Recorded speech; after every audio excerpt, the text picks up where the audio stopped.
यदा यदा हि धर्मस्य ग्लानिर्भवति भारत अभ्युत्थानमधर्मस्य तदात्मानं सृजाम्यहम् परित्राणाय साधूनां विनाशाय च दुष्कृतं ধর্ম সংস্থাপনায় সম্ভাবামি যুগে যুগে। আমরা পূর্বের পাঠে জেনেছি, যখন যখন ধর্মের হানি হয় তখন তখন ভগবান ধরাধামে অবতীর্ণ হন। আজকের পাঠে আমরা শুনব কর্ম সন্ন্যাস যোগ, পঞ্চম অধ্যায়।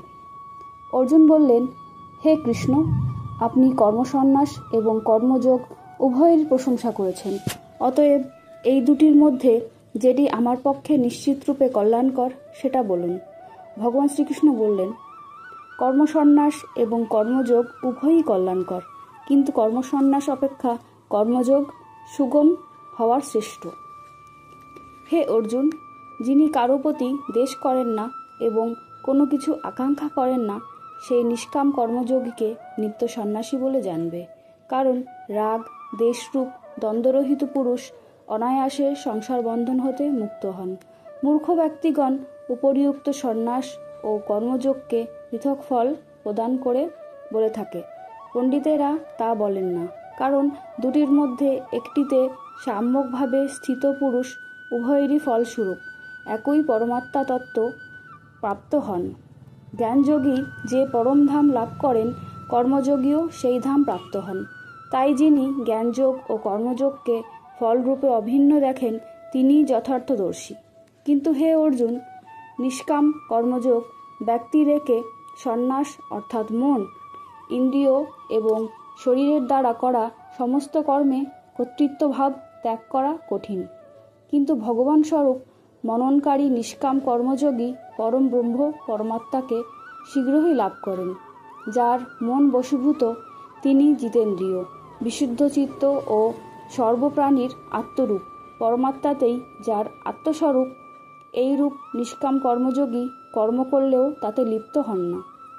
তত্ত্বদর্শী সাংখ্যযোগী দর্শন, শ্রবণ, স্পন্দন, ঘ্রাণ, ভোজন, গমন, নিদ্রা, নিঃশ্বাস গ্রহণ, কথোপকথন, মলমূত্রাদি ত্যাগ, গ্রহণ, চক্ষু উন্মেষ এবং নিমেষ ইত্যাদি কার্যে ইন্দ্রিয়গণ স্ব স্ব বিষয়সমূহে প্রবর্তিত। এই রূপ বুঝে নিঃসন্দেহে মনে করেন যে আমি কিছুই করি না। যিনি সমস্ত কর্ম পরমাত্মায় অর্পণ করেন এবং আসক্তি ত্যাগ করে কর্ম করেন, যিনি জলে পদ্মপত্রের ন্যায় পাপে লিপ্ত হন না, নিষ্কাম কর্মযোগী ইন্দ্রিয়, মন, বুদ্ধি এবং শরীরের প্রতি মমত্ব বুদ্ধি রহিত হয়ে আসক্তি ত্যাগ করে চিরশুদ্ধিতে নিমিত্ত কর্ম করেন। নিষ্কাম কর্মযোগী কর্মফল ত্যাগ করে অবিচল শান্তি লাভ করেন। আর সকাম ব্যক্তি কামনাবশত ফলে আসক্ত হয়ে আবদ্ধ হন। বশীভূত অন্তঃকরণযুক্ত সাংখ্যযোগের আচরণকারী পুরুষ কর্ম না করে বা না করিয়ে নবোদ্ধারযুক্ত দেহে সমস্ত কর্ম মনে মনে ত্যাগ করে আনন্দে সচিদানন্দ ঘন পরমাত্মার স্বরূপে স্থিত থাকেন। কারণ পরমেশ্বর মানুষের কর্তৃত্ব ভাব কর্ম বা কর্মফলের সংযোগ রচনা করেন না, কিন্তু স্বভাবতই প্রবর্তিত হয়। সর্বব্যাপী পরমাত্মা কারো পাপ বা পুণ্য গ্রহণ করেন না, কিন্তু অজ্ঞানের দ্বারা জ্ঞান আবৃত থাকায় মানুষ মোহগ্রস্ত হয়। কিন্তু আত্মজ্ঞান দ্বারা অন্তঃকরণের অজ্ঞান যাদের বিনষ্ট হয়েছে, তাদের সেই জ্ঞান সূর্যের ন্যায় সচিদানন্দ ঘন পরমাত্মাতে প্রকাশিত হয়। যাদের মন তাতে নিবৃষ্ট, যাদের বুদ্ধিও তাতে স্থিত এবং যারা সেই সচিদানন্দ ঘন পরমাত্মায় নিরন্তর একইভাবে অবস্থান করেন, সেই তৎপরায়ণ ব্যক্তিগণ জ্ঞানের দ্বারা পাপরহিত হয়ে অপুনরাবৃত্তি অর্থাৎ পরম গতি প্রাপ্ত হন। ব্রহ্মজ্ঞানীগণ বিদ্যা ও বিনয়যুক্ত ব্রাহ্মণে গো, হস্তি, কুকুর তথা চণ্ডালে সমদর্শী। যাদের মন সমভাবে স্থিত, তারা জীবিত অবস্থাতেই সংসার জয় করেছেন। কারণ সচিদানন্দ ঘন পরমাত্মা নির্দোষ এবং সম, তাই তারা সেই পরমাত্মাতেই অবস্থান করেন।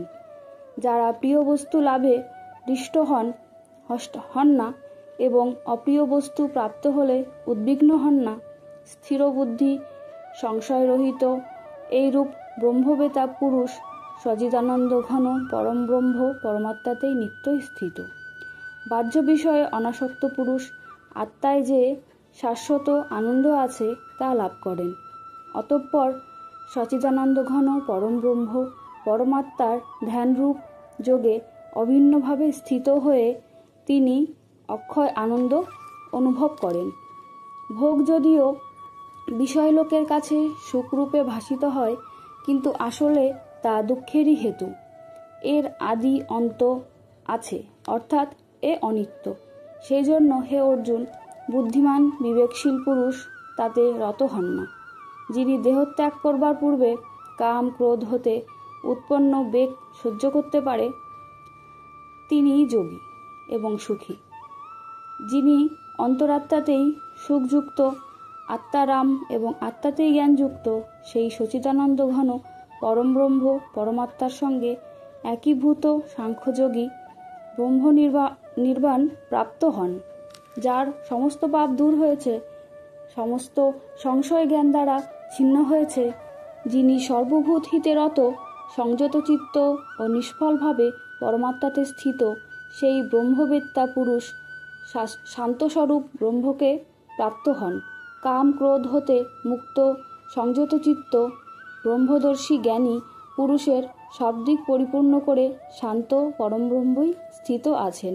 বাহ্য বিষয়ভোগের চিন্তা না করে তাকে বাইরেই ত্যাগ করে, চোখের দৃষ্টি ব্রহ্ম মধ্যে স্থাপন করে, নাসিকার মধ্যে বিচরণশীল প্রাণ ও আপন বায়ুকে সম করে এবং ইন্দ্রিয় মন ও বুদ্ধিকে সংযত করে ইচ্ছা ভয় ও ক্রোধ শূন্য হয়ে যে মোক্ষপরায়ণ মুনি সর্বদা বিরাজ করেন, তিনিই মুক্তিতে থাকেন।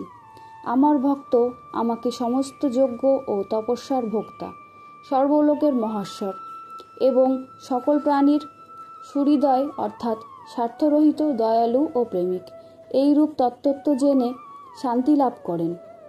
ওং তৎসৎ। শ্রীমদ্ভাগবত গীতারূপী উপনিষদ তথা ব্রহ্মবিদ্যা বিষয়ক যোগশাস্ত্রে শ্রীকৃষ্ণ অর্জুন সংবাদে কর্মসন্ন্যাস যোগ নামক পঞ্চম অধ্যায় সম্পূর্ণ হল। নমস্কার।